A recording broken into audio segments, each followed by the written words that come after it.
Welcome to Infinite Novel. Dive into epic alternate realities. All rights to original creators. Chapter 1 Bounty Hunter Cealan in the year 1521 of the Sea Circle calendar, at a marine branch base in the Sambas region of the East Blue, dozens of bounty hunters stood gathered in the hall. Normally rough and unruly, now they didn't even dare to breathe loudly. Each of them stared carefully and curiously at the bounty exchange window, at the young bounty hunter known as the Legend of the East Blue. His physique was as imposing as a towering iron pillar, the muscles beneath his clothes solid and powerful without appearing bulky. He radiated an overwhelming sense of strength even while standing still. Strapped to his back was a massive greatsword, 2 meters long and half the width of a man, exuding a terrifying murderous aura. His thick hair fell in untamed waves, and his features were sharply cut. Some weren't sure if their eyes were playing tricks on them, but they seemed to see faint strands of black mist swirling around the young man, like the clinging presence of evil spirits. Cealan ignored the stares from the crowd. He was long used to it. "Calculate this time's bounty for me." Cealan placed a black sack on the table, handing it over to the marine officer to count and confirm. "Understood, Mr. Cealan." The marine responded respectfully, carefully pouring out the contents of the sack onto the table. 7 gruesome severed heads rolled out. The ferocious tiger Garo bounty of 4 million berries. The black serpent Koroba Jin bounty of 5 million berries. The venomous beast Dakuga bounty of 4.5 million berries. With each head revealed, the marine's expressions grew more and more astonished. These were all notorious, bloodthirsty pirates who had slaughtered countless innocents while rampaging through the East Blue. The bounty hunters watching couldn't help but exclaim in shock at the sight of these heads. Some of them had once crossed blades with these pirates and naturally, had suffered defeat. Never in their wildest dreams had they imagined these pirates' heads would one day be displayed here at the marine base. Such a scene was something they had only seen in their dreams. "Mr. Cealan, here's your bounty, a total of 30 million berries." The marine respectfully passed a briefcase through the window as he spoke. At the mention of this figure, all the bounty hunters gasped and stared at the briefcase with longing eyes. The combined bounties of the pirates they hunted together didn't even come close to this amount. But no one dared provoke Cealan. They all knew very well just how terrifying he truly was. 30 million, not bad. Cealan took the briefcase, weighed it casually in his hand, then turned and walked away. It wasn't until Cealan had completely left the hall that the marine base erupted into loud chatter. The bounty hunters and marines couldn't hold back their excitement and began discussing the event heatedly. Cealan returned to his ship and opened the briefcase. System, recharge. The berries inside the suitcase instantly vanished, as if they had never been there. Ding! Congratulations, host. Wealth value increased by 30 million. Hearing the system notification, a slight trace of concern appeared on Cealan's face. "It's already been half a year since I crossed over. At this rate, it'll take me over 10 years just to complete synchronization." That's right. Cealan was not a native of this world. He came from another world, having inexplicably crossed into this perilous world in the flesh. A world rampant with pirates, ruled by the tyrannical celestial dragons, and controlled by a corrupt and incompetent world government. Any one of these forces could easily crush an ordinary man like him as if he were an ant. Fortunately, Cealan had been bound to the Heroic Spirit Synchronization System upon his arrival. At the start, he had drawn the SR template Berserker Class Heracles, the heroic spirit from Ilia's root in the Fifth Holy Grail War, known by countless fans as Berserker, the embodiment of true manliness. As long as he continued to embody the template's personality and traits, he could increase his synchronization rate and gain the power of the template. He could even spend berries to accelerate the synchronization process. Cealan understood well the dangers and excitement of the pirate world. He didn't want to be just another nameless soul, nor did he want to be a background character in this grand era. So, he made up his mind he would become stronger. Over the past half-year, he had continuously aligned his behavior and combat style with the Berserker template while hunting down vicious pirates across the weaker seas of the East Blue. At the same time, he exchanged the pirates' heads for large sums of bounty money to further increase his synchronization. With this dual approach, his synchronization rate soared. "Open system panel," Cealan muttered in his heart. A translucent light screen appeared in his mind. Host, Cealan Alaric template, Berserker Class Heracles, synchronization rate, 30% berry, 15 million plus 30 million, strength, B endurance, B agility, B magic power, B luck, A noble phantasm, A plus, personal skills, battle continuation, B mind's eye, fake, B valor, A plus, divinity, A madness enhancement, B noble phantasms, God hand, the 12 labors, B 9 lives, shooting the 100 heads, C A plus. Looking at the panel before him, his synchronization rate had already reached 30%. In other words, he currently possessed 30% of the power of the mad warrior Heracles. This level of strength was already terrifying, enough to stand at the top among the 4 Emperor's core crews or be considered a potential candidate for admiral at Marine headquarters. In the weakest sea of the East Blue, his current strength made him practically invincible. More importantly, he had already unlocked Heracles' signature noble phantasm 12 labors. This weapon, born from the legendary 12 labors of Heracles, granted Cealan 12 lives, which could be restored over time after depletion. Compared to Marco's Phoenix Devil Fruit regeneration, the 12 labors were even more astonishing. System, consume 40 million wealth points to increase synchronization. The next moment, the system panel in his mind changed again. Host, Cealan Alaric Template, Berserker Class Heracles, synchronization rate 34%, berry 5 million. At the same time, Cealan felt a tremendous surge of power flooding into his body. Memories began to emerge in his mind, the glorious legends of Heracles, the heroic feats of the 12 impossible trials. His already powerful physique strengthened further. Although his attribute ranks hadn't broken through to the next level, each stat increased by 10%. Every 10 million berries increases synchronization by 1%. To reach 100%, I'll need 660 million berries. Cealan frowned slightly. That number wasn't unreasonable, it was about the cost of a high-tier paramecia-type devil fruit. But right now, he was still in the East Blue, and gathering that kind of money here would take considerable time. Over the past 6 months, Cealan had roamed across the East Blue, killing pirates wherever he went. Most of the truly dangerous ones had already been dealt with by his hand. The East Blue had now truly become the weakest of the 4 seas, with only a few scattered small-time pirates remaining. Of course, if Cealan chose to become a pirate himself, pillaging the weak and innocent, then not to mention 600 million, earning even 6 billion berries would be easy. But that went against the moral compass Cealan had developed in his previous life. He was just an ordinary person at heart. Cealan would not sacrifice himself to save the suffering masses, but neither would he slaughter innocents for convenience. Thus, he chose to become a bounty hunter hunting down vicious pirates. In each battle, he synchronized further with the Berserker Heracles template, then used the bounty rewards to increase his synchronization progress. It seems I'll need to head to the Grand Line as soon as possible. Cealan made his decision. He had already cleared out the starter zone that was the East Blue. There was no reason to linger. The pirates of the Grand Line were stronger and could give him proper fights. Their bounties were also far higher, many of them carrying hundreds of millions in bounty, along with vast treasure hoards. Chapter 2, Dawn Krieg. The next day, Cealan stretched his body. He had expended a lot of energy hunting down those pirates. It wasn't that they were particularly strong, but they had been too spread out across the sea. Well, time for a big meal and some relaxation. The sea restaurant Baratai was in this area, so there was no reason to miss out. Cealan took off the great sword from his back and swung it hard toward the sea behind him. A massive wave of sword energy roared out, creating a huge recoil that pushed Cealan's boat forward at high speed. In just 1 hour, Cealan spotted a fish-head-shaped ship carrying a green 2-story building. The sea restaurant Baratai had arrived. After securing his boat to the side of the Baratai, Cealan stepped into the famous restaurant of the East Blue. As soon as he entered, he saw the restaurant was nearly packed, the air filled with laughter and the rich aroma of seafood and various spices. Smells like the food here really lives up to its reputation. Cealan narrowed his eyes and nodded in approval. Oh, a guest with good taste. What would you like to order? Hearing Cealan's praise, Zeph, wearing his chef's hat and sporting 2 golden mustaches, took the initiative to greet him. Zeph, who had spent years on the Grand Line, could tell at a glance that Cealan was not an ordinary person. He was stronger than most of the pirates Zeph had encountered. Sanji, standing nearby with a cigarette in his mouth, widened his eyes. He had never seen the old man treat anyone so politely before.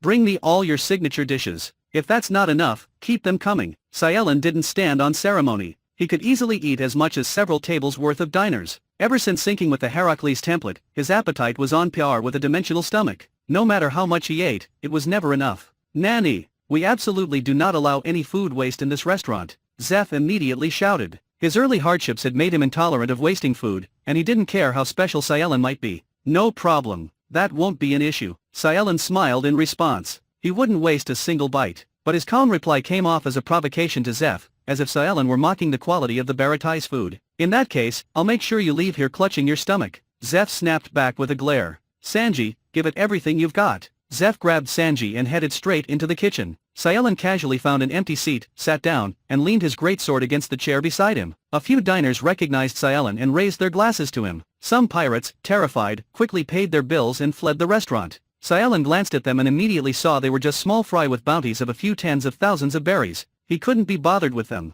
Old man, you're acting really weird today. Sanji felt something was off. This wasn't like the old man at all. Zeph shook his head and didn't explain. He simply pointed toward Cealan. What is it? Who the hell is that guy? Following Zeph's gesture, Sanji looked over and was stunned. The man had a lion-like build, wrapped in faint wisps of black mist, radiating an oppressive aura. The cheerful, lively dining atmosphere had gradually fallen silent, with Cealan at its center. The diners closest to him were visibly on edge, quickly finishing their meals and leaving in a hurry. Noticing Sanji staring at him, Cealan smiled. Ugh, Sanji shivered. Despite Cealan's handsome face, the pressure he exuded was nothing short of demonic. Now you see? Zeph gave Sanji a meaningful glance before turning to focus on the food. Sanji followed, putting his full effort into preparing the meal to meet Cealan's request. Am I really that scary? Cealan sighed to himself. The Heracles template naturally carried a berserk, fearsome aura. Even if he suppressed it, he couldn't completely avoid making others feel uneasy. Grilled steak, salt-grilled chicken skewers, signature shrimp, seafood soup. With Zeph and Sanji working together, the first round of dishes was quickly brought to Cealan's table. This is excellent. Cealan tasted the food carefully.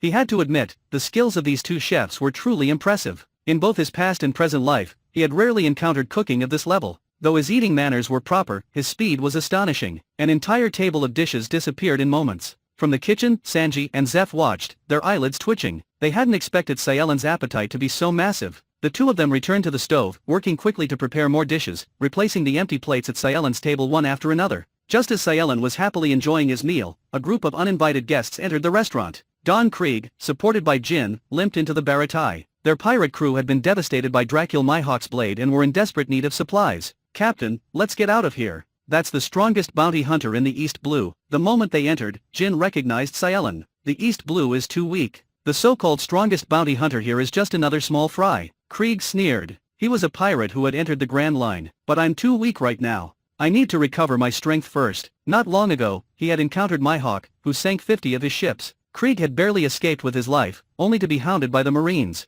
He had been starving for over 10 days and was now completely exhausted. Desperate, Krieg lunged at a diner's table like a starving dog, shoving food into his mouth frantically. He needed to recover his strength as quickly as possible to avoid being an easy target for the bounty hunter. That's Don Krieg, the overlord of the East Blue, with a bounty of 17 million berries. Didn't the Krieg pirates already enter the Grand Line? How did they end up like this? Many of the restaurant's patrons recognized Krieg, and panic spread quickly. "We're doomed. These are vicious pirates." Everyone knew Krieg's reputation. He was ruthless, despicable, and had taken countless lives. Even in his current pitiful state, no one dared question his strength. Cealan noticed Krieg's presence but didn't take him seriously. Instead, he focused on something else. If the story had reached this point, then Luffy and the others should be here as well. Sure enough, when Cealan glanced up, he saw the Straw Hat crew watching from the second floor. He had no particular interest in them, but since he planned to enter the Grand Line, he happened to be short of a navigator. With that in mind, Cealan subconsciously looked around for Nami. He spotted a slender figure quietly slipping out of the restaurant.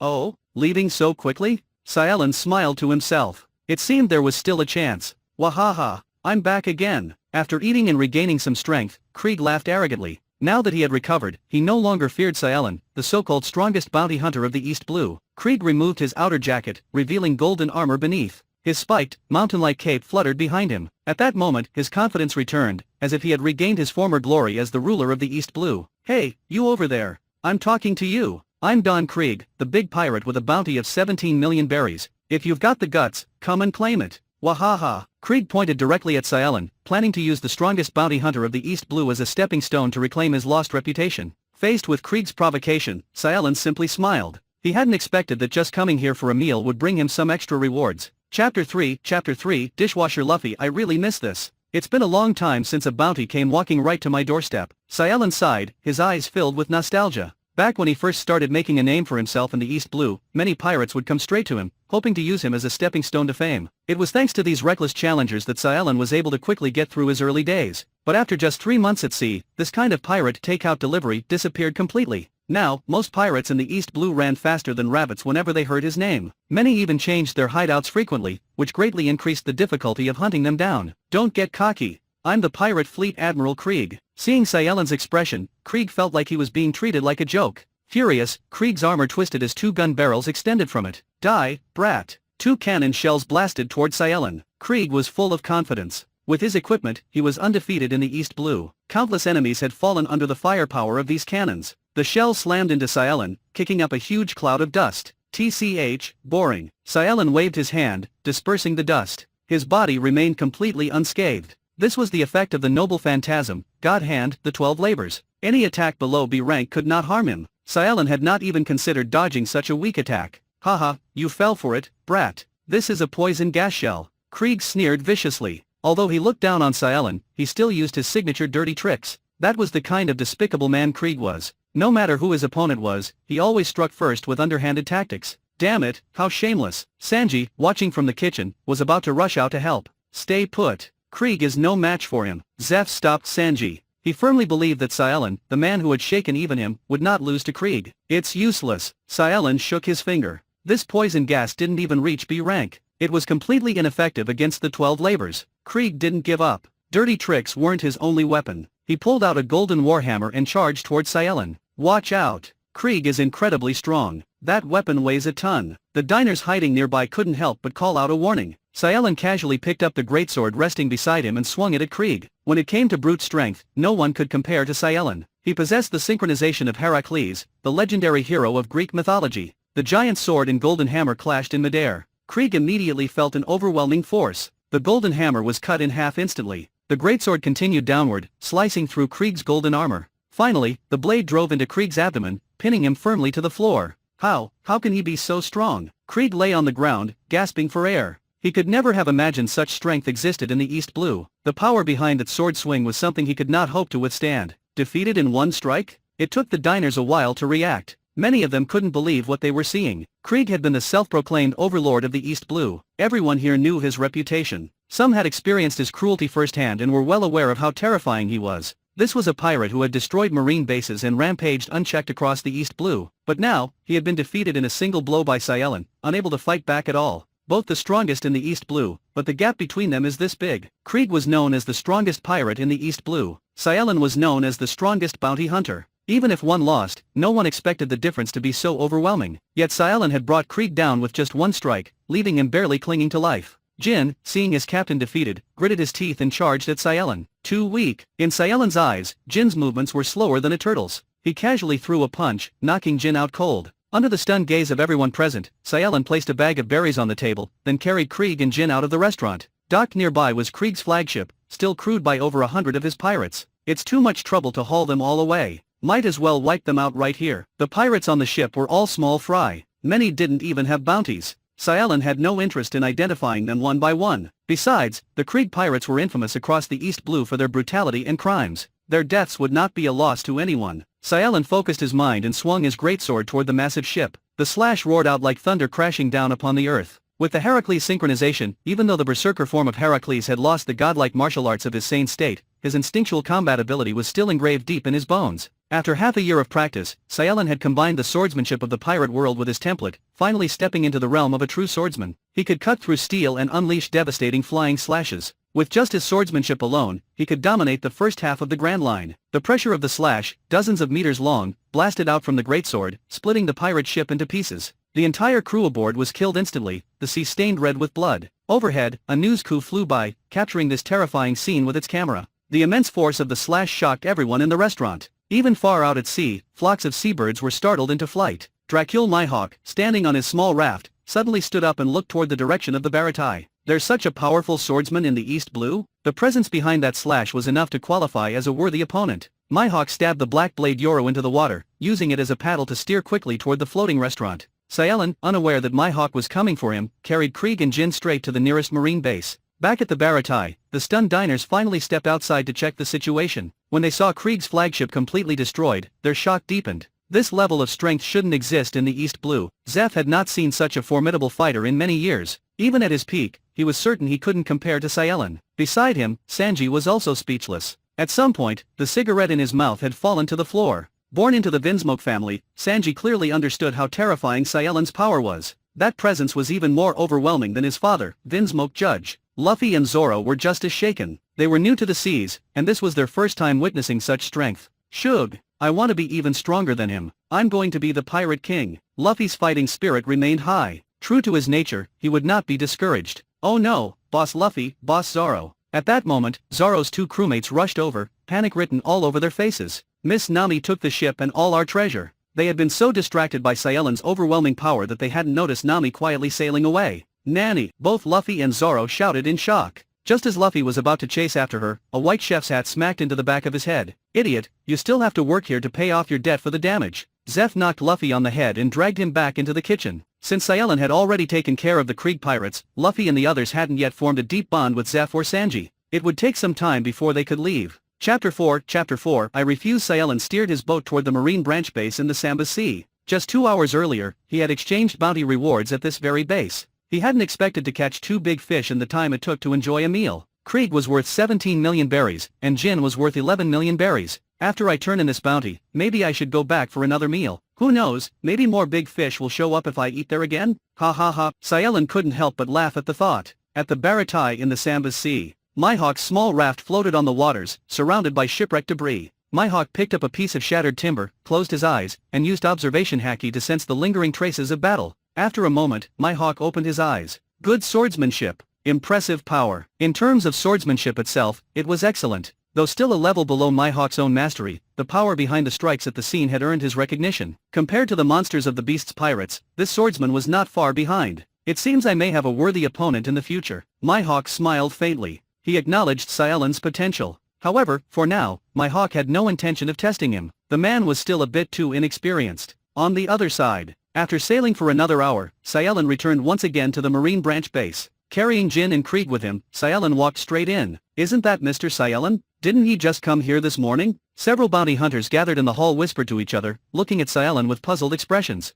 These bounty hunters had come in earlier that morning to turn in their own bounties, and they were still here, bragging about their exploits. For them, any bounty exchange wasn't complete without a few hours of storytelling. He probably just picked off a few small-time pirates somewhere. One tall, thin bounty hunter said sourly. He didn't believe Cealan could have gained anything significant in just a few hours. That's Don Krieg, and his top officer, the man-demon Jin. A bounty hunter suddenly shouted, immediately drawing everyone's attention. It's true. How is that possible? That's a big-name pirate with a bounty in the tens of millions. The bamboo-thin bounty hunter was completely dumbfounded, staring at Cealan as if looking at a monster. The jealousy he had felt towards Cealan earlier vanished completely, replaced by respect and fear. Cealan had wiped out the Krieg pirates, eliminating a major scourge of the East Blue. That alone earned their respect. But what truly frightened them was Cealan's overwhelming strength. Taking down Krieg so easily meant that killing any of them would be effortless for him. The bamboo-thin bounty hunter made up his mind to stay at the marine base for now, hoping it would be safer. He didn't realize that Cealan didn't even consider someone like him worth noticing. For Cealan, such small-time characters were not even worth the time it would take to look at them. Hearing the commotion, the marine officer at the bounty exchange window quickly rushed over to Cealan. Capturing two pirates worth tens of millions in just 3 hours was simply unbelievable.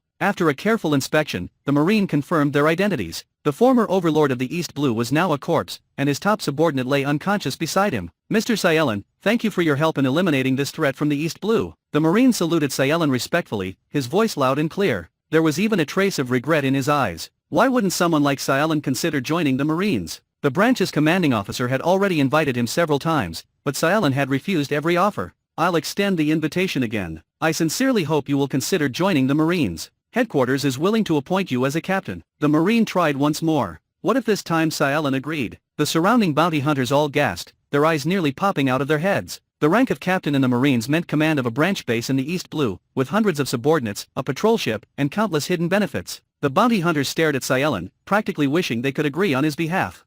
No need. I'm used to my freedom. Without the slightest hesitation, Cealan decisively turned down the offer. The bounty hunters were stunned. Such favorable terms, rejected so easily. But Cealan would never allow himself to be shackled. The Marines were nothing more than a tool of the world government, bodyguards for the celestial dragons. Many righteous men had joined with ideals, only to become disillusioned after witnessing the corruption of the world government. Cealan would never allow himself to walk that path. He had come to this world with the Heroic Spirit Synchronization System. Was it just to find a master and remain a servant? Becoming a bounty hunter suited him far better. Free to sail the seas and kill those who angered him, Cealan waved his hand. Under the stunned gazes of everyone, he left the marine base with 28 million berries. The Marines remained behind with the bounty hunters, reporting this explosive news through their chain of command. After Cealan left, the news of his annihilation of the Krieg pirates spread across the entire East Blue. Within a day, every major newspaper printed the story, featuring Cealan escorting Krieg and Jin on the front page. Some of the more influential papers even managed to obtain images of Cealan destroying Krieg's pirate ship. Extra, extra, get your papers here. Cealan, the strongest bounty hunter in the East Blue, makes a shocking move. Pirate Fleet Admiral Krieg defeated. The Krieg pirates wiped out. The young newspaper boys shouted on the streets, while passers-by stopped in their tracks, unable to believe what they were hearing. Give me a copy. The newspapers sold out immediately, the explosive news spreading like wildfire. Ha ha ha, that bastard Krieg is finally gone. Back when the Krieg pirates were at full strength, they commanded 50 ships and over 5,000 men. They burned, killed, and looted across the East Blue, destroying countless families. Now, thousands of ordinary people laughed and cheered at the news of their downfall. Their gratitude towards Cealan for ending Krieg's reign of terror was immeasurable. At the same time, bounty hunters all across the East Blue were stirred up. He's incredible. Cealan is just too powerful. Every bounty hunter was in awe of Cealan's accomplishment. His success was something they couldn't even dream of reaching. As bounty hunters themselves, they were still struggling to take down pirates with bounties in the hundreds of thousands. And even then, they bragged about it for days afterward. I remember this guy only appeared about half a year ago. One bounty hunter muttered to himself, wondering if his memory was playing tricks on him. That's right. Half a year ago, he was like the rest of us, only going after small-time pirates with bounties of a few 100,000. And now, he's hunting down big-name pirates worth tens of millions. Another bounty hunter stared blankly, unable to understand how anyone could grow so fast. It looks like another powerhouse is about to rise in the Grand Line. A seasoned bounty hunter spoke quietly, sensing what was to come. With Cealan's talent and strength, he was clearly not someone who would remain confined to the East Blue. He was destined to head for the Grand Line, to challenge the monsters who ruled those seas. Chapter 5, Navigator Time Navy Office in the East Blue. Excellent, excellent. That bastard Krieg is finally dead. Colin laughed heartily. He popped open a bottle of champagne and toasted with several of his subordinates to celebrate. The Krieg pirates had burned, looted, and committed countless atrocities across the East Blue, leaving the people filled with anger and resentment. Their existence had caused an extremely negative impact. Colin was originally due for promotion to Rear Admiral and a transfer back to Marine headquarters for advanced training. However, because of Krieg's rampage, the promotion was delayed, and he was even reprimanded by Fleet Admiral Sengoku. Frustrated, Colin had dispatched forces multiple times, but Krieg's cunning always allowed him to escape. Now that the Krieg pirates had been wiped out by Cealan, it was no wonder Colin was in the mood to celebrate with champagne. Still, this Cealan really is impressive. Colin held the newspaper in his hand, staring at the strong and handsome figure printed on the front page, his expression filled with emotion. Half a year ago, he had just appeared and was only able to handle pirates with bounties in the hundreds of thousands. Now, just half a year later, he has grown to this level, easily wiping out the Krieg pirates. Several subordinates reviewed Cealan's intel and had never seen such an astonishing rate of growth. In just 6 months, he went from a rookie bounty hunter to the nightmare of pirates. Even I am no match for him. Colin fell silent for a moment before finally speaking. In his hand was a photo, capturing the moment Cealan destroyed a pirate ship with a single slash. Several subordinates had initially wanted to offer words of praise, but when they recalled the terrifying image of that ship being cut apart, they found themselves unable to say anything flattering. Even though they knew Colin was an elite trained at Marine headquarters, possessing the strength of a Rear Admiral, none of them believed Colin could defeat Cealan. He has already reached the level of a true swordsman. Among the vice admirals at headquarters, few have reached that realm. Colin drained the champagne from his glass, his heart filled with complicated emotions. Having specialized in swordsmanship himself, he could clearly see the depth of Cealan's skill. Despite years of training, he could not match Cealan's half-year rise. Is this what it means to be a genius? Cealan's performance reminded him of his former classmates, the 3 admirals who now stood as the highest combat power of the world government. Back in Zephyr's training camp, the gap between Colin and those 3 had been like an uncrossable chasm. He could only look up to them. Now, after so many years, Cealan once again brought back the bitter feeling of being crushed by true talent. Seeing Colin's gloomy expression, none of his subordinates dared to speak. They held their wine glasses quietly, as if they were truly savoring the champagne. The office fell into an uncomfortable silence. After a while, Colin collected himself. Pass down my orders. Any Marine branch in the East Blue that encounters Cealan must extend an invitation. Offer him at least the rank of Commodore. I will personally apply to Marine headquarters to recruit him at any cost. Colin's tone was firm, filled with determination. Such a terrifying genius was clearly destined to become a central figure in this era. If they could recruit Cealan into the Marines, it was very likely they would gain another admiral-level powerhouse in the near future. Thinking of the shortage of top talent in the current generation of the Marines, Colin became even more eager to see Cealan join their ranks. He even imagined that if Cealan one day rose to become an admiral, his own status would rise along with him. Several subordinates were stunned when they heard Colin's decision. Offering the rank of colonel right from the start was almost unheard of. There had never been such a precedent in the Marines. But when they thought back to the newspaper's description of Cealan destroying a flagship with a single slash, they felt it was justified. Understood, Captain Colin. We'll notify the branches immediately. The subordinates turned and left, leaving Colin alone in his office, deep in thought. On the other side, Cealan, whose name had shaken the entire East Blue, was sailing quietly across the sea. On his boat, Cealan opened the box containing the bounty rewards and recharged 28 million berries into the system. Looking at the system panel, Cealan felt a bit disheartened. Host, Cealan Alaric Template, Berserker Class Heracles, Synchronization Rate, 34% Berry, 5 million plus 28 million Strength, B Endurance, B Agility, B Magic Power, B Luck, A Noble Phantasm, A plus Personal Skills, Battle Continuation, B Mindsight, Fake, B Valor, A plus Divinity, A Madness Enhancement, B Noble Phantasms, God Hand, The 12 Labors, B 9 Lives, Shooting the 100 Heads, C A plus Fighting an opponent like that doesn't improve me at all.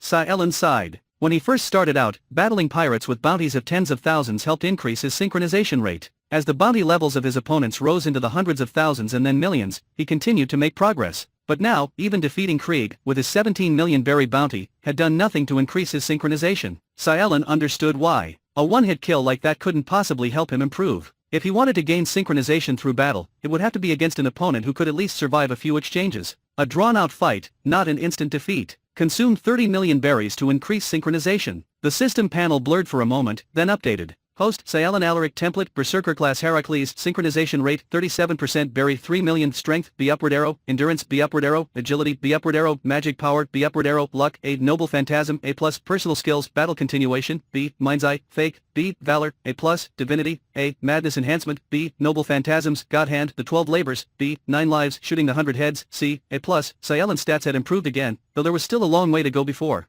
reaching the next rank. Every 25% synchronization brings a qualitative change. If I want a real breakthrough, I still need another 13%. Cealan calculated carefully. With just 130 million berries, he could steadily push his synchronization rate to 50%. If he could find stronger opponents, that progress could be accelerated even further. There's no one like that left in the East Blue. Looks like it's time to head to the Grand Line. Cealan made up his mind. He would head for the Grand Line as soon as possible. There, he would find more breathtaking sights and much stronger enemies. But the Grand Line's climate was unpredictable, and the journey was filled with danger. Without an excellent navigator, even setting sail would be nearly impossible. So, my navigator needs to be in place first. Thinking of Nami, who had slipped away from the Baratai, Cealan smiled faintly. He steered the boat, occasionally swinging his sword across the sea to maintain speed, heading straight for Kokoyashi village. Kokoyashi village was also located in the Sambas region, not far from Cealan's current location. Chapter 6, Nami's despair. A small boat sped across the sea, occasionally releasing a burst of white energy from the rear cabin, the recoil propelling the vessel forward at high speed. After several hours of sailing, Cealan was getting closer and closer to Kokoyashi village. A small island began to take shape about 1,000 meters ahead. Very good. Looks like we're almost there. Cealan smiled. In order to intercept Luffy and secure Nami as his navigator, Cealan had set off immediately after turning in his last bounty. He steered the boat toward the shore. On the beach, Cealan spotted a familiar figure. Nami, with her short orange hair and slender figure, sat sobbing softly on the sand. Why? I already collected 100 million berries, so why won't they let the village go? Nami felt like all of her past efforts had been nothing but a cruel joke. She had spent 8 long years working to gather 100 million berries, drawing sea charts for the Arlong pirates. 8 years of hardship, all ending in Arlong's cruel betrayal. And that damned rat of a marine, Captain Nezumi, who was supposed to be the law, but was actually colluding with Arlong. So naive. Pirates don't keep promises. Ha ha ha. I never planned to give the village back to you. From now on, every villager will keep paying me 100,000 berries every month. And you, Nami, will keep drawing sea charts for me. I'm not going anywhere. Arlong's ugly fishman face repeated over and over in Nami's mind, stabbing into her heart like a knife. I knew it all along. Why was I so stupid to believe the words of a pirate? Nami cried out, her teeth clenched in hatred.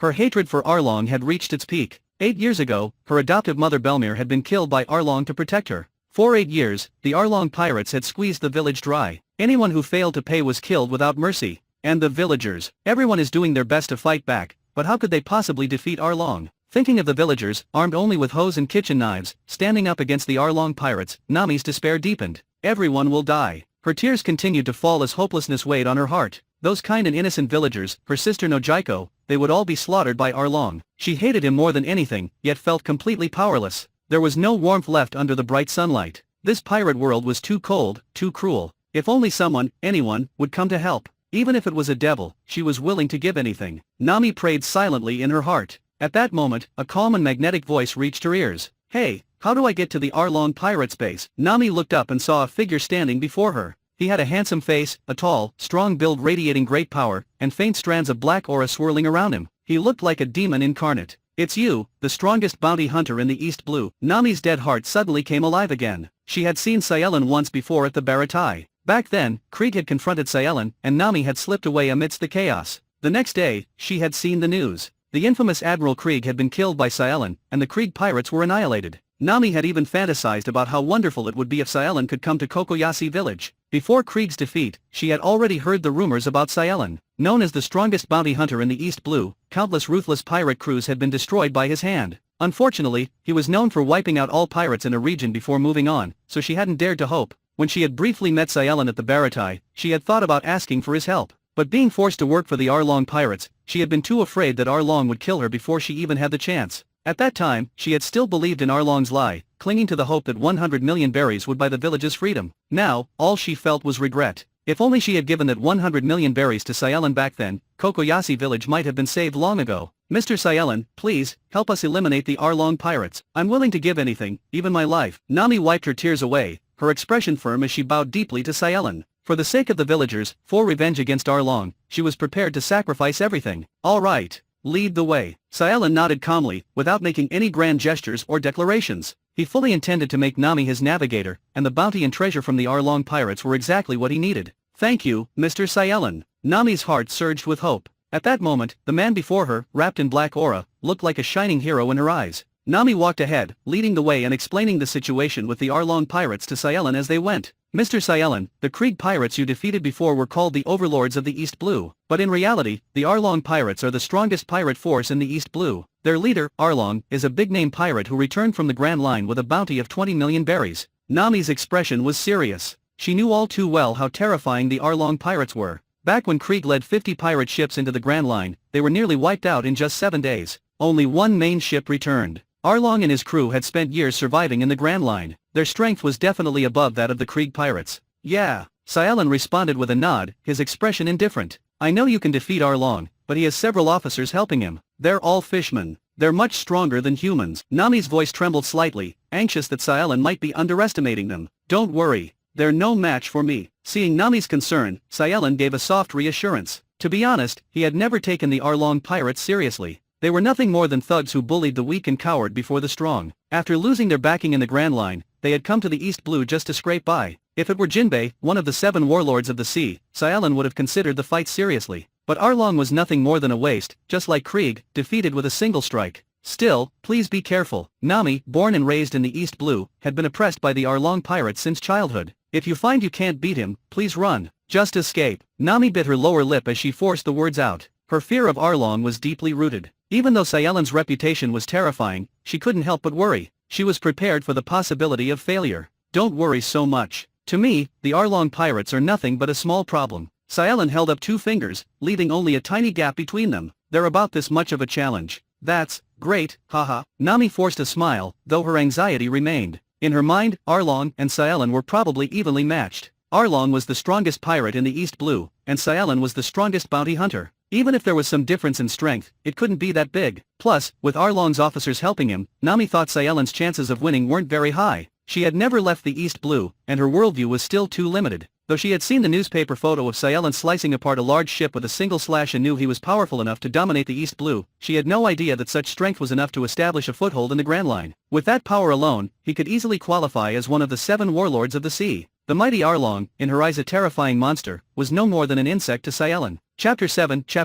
Just in time outside Arlong Park, hundreds of villagers lay defeated on the ground, while a dozen fishmen surrounded them, laughing and mocking. Even though the villagers had known they would lose, they hadn't expected to lose so miserably. They had gathered the strength of the entire village, yet they had not even seen Arlong himself. It had taken less than 5 minutes for just one of Arlong's subordinates to defeat them all. The physical strength of fishmen was several times greater than that of ordinary humans. The villagers had no way to resist. Were the Arlong pirates truly invincible? The villagers lay there, eyes dull and filled with despair. Hang these inferior humans from the flagpoles and let them dry to death. Let the rest of the island see what happens to those who dare resist. Kurubi's face twisted with cruelty as he gave the order without hesitation. Inside Arlong Park, Captain Nezumi and Arlong were drinking happily on the balcony. Having just received 100 million berries from Nami, the massive sum had put both of them in a good mood. Watching Nami's expression of anger and desperation, neither of them felt the slightest guilt. Instead, they found satisfaction in her suffering. Arlong, are you planning to destroy another village? If headquarters gets wind of this, it could be troublesome. Looking down at the defeated villagers, Captain Nezumi frowned slightly. Arlong had already destroyed several villages, adding up to nearly 10,000 people. A disappearance of that scale could easily attract attention from higher up in the Marines. Relax. Your cut will be increased by 20%. After 8 years of cooperation, Arlong had already figured Nezumi out. Human lives meant nothing to him. The only thing Nezumi cared about was money. In that case, happy cooperation. Nezumi nodded in satisfaction, his ugly face looking even more despicable. As long as the money was right, there was no problem. If anyone from above asked questions, they could simply claim that other pirates had raided the village and that the Marines had arrived too late. Wait, that little thief girl is back, and she brought someone with her. That's... Nezumi's eyes widened in shock. It's the strongest bounty hunter. He's here for us. Nezumi's first instinct was to run. He had heard all about Cealan's reputation. Cealan was powerful and ruthless toward evil. Not long ago, Nezumi had even received orders from his superiors to try recruiting Cealan into the Marines. If Cealan discovered his collusion with the Arlong pirates, Nezumi knew he was finished. What are you so afraid of? He's just another rookie from the East Blue. I'm a big-name pirate who returned from the Grand Line. Arlong sneered. He did not believe anyone from the East Blue could be truly strong. In his eyes, the so-called strongest bounty hunter was just another overconfident ant. If he dares meddle in my business, I'll make sure he disappears. But he won't even get past my men. Arlong was confident in the strength of his fishmen. They were elite soldiers brought directly from Fishman Island, with physical abilities far surpassing those of ordinary humans. His 3 officers were all former members of the Sun Pirates, just like him. In Arlong's opinion, any one of them could easily defeat Krieg. That's good. Let's make the so-called strongest bounty hunter vanish right here. Nezumi forced himself to calm down, shifting his attention back to the battlefield below. Outside Arlong Park, release the villagers right now. The one standing next to me is the strongest bounty hunter in the East Blue. Nami glared at the fishman holding the villagers captive, her heart burning with rage. She wished she could kill every last one of the Arlong pirates. But across from them stood more than a dozen tall fishmen, including the 3 officers of the Arlong pirates. On Nami's side, there was only her and Cealan. The difference in numbers was overwhelming. Suppressing her anger, Nami tried to use Cealan's reputation to intimidate the fishmen and rescue the villagers peacefully. Ha ha ha, the strongest bounty hunter in the East Blue? You're scaring us so much. I thought it was one of the 7 warlords of the sea. The fishmen all burst into laughter. Having returned from the Grand Line, they only feared true monsters like the 4 emperors or the warlords of the sea. Nami, stay back. You're no match for these fishmen. The villagers, still lying on the ground, were completely hopeless. Hundreds of them together hadn't been able to stand up to even one fishman. What could Nami and Cealan possibly do? The villagers grew more anxious. They were ready to die but didn't want Nami to throw her life away too. Sir, please take Nami and leave. Don't worry about us. The village guard captain, Genzo, looked desperate as he pleaded with Cealan. The other villagers shared the same thought. Nami had endured 8 years of humiliation to save them. They couldn't bear the thought of her dying here. A kind girl like Nami deserved to live a better life. Only Nami's sister, Nojiko, still held hope in her heart. She had read the newspaper with Nami, seeing the photo of Cealan destroying an entire pirate ship with a single strike. While the Arlong pirates were certainly strong, Nojiko felt they were nowhere near that level of power. Maybe, just maybe, even Arlong was not a match for this man. But the fishmen did not share that fear. They had surrounded Cealan and Nami, with the 3 officers of the Arlong pirates watching Cealan closely. Though they scoffed at Cealan's reputation, their eyes were not blind. They could see the power in his strong body, and the black aura swirling around him made them uneasy. Leave the girl here, and we'll let you go. Kurubi spoke first, eyeing Cealan with caution. If possible, he would rather avoid fighting someone like Cealan. Even if they won, they would likely suffer losses. Next to him, the octopus fishman Haki waved his 6 arms, each holding a sword, cutting a nearby tree into pieces. The smooch fishman Chu opened his mouth wide and fired water bullets, smashing another tree to splinters. The other fishmen stretched their bodies, showing off their fishman karate. Clearly, they were trying to intimidate Cealan. Well, are you scared? Walk away now, and we might let you leave alive. Kurubi spoke proudly. This was their signature technique, and they were confident in it. The villagers looked on, stunned, growing even more fearful of the fishman's strength. Nami's expression changed as she listened. She turned to glance at Cealan nervously, worried he might back down, but she had no intention of blaming him if he chose to leave. This wasn't his fight, after all. Whether he stayed or walked away was his choice. Seeing that Cealan's expression remained unchanged, Nami felt a slight sense of relief. She quietly made up her mind.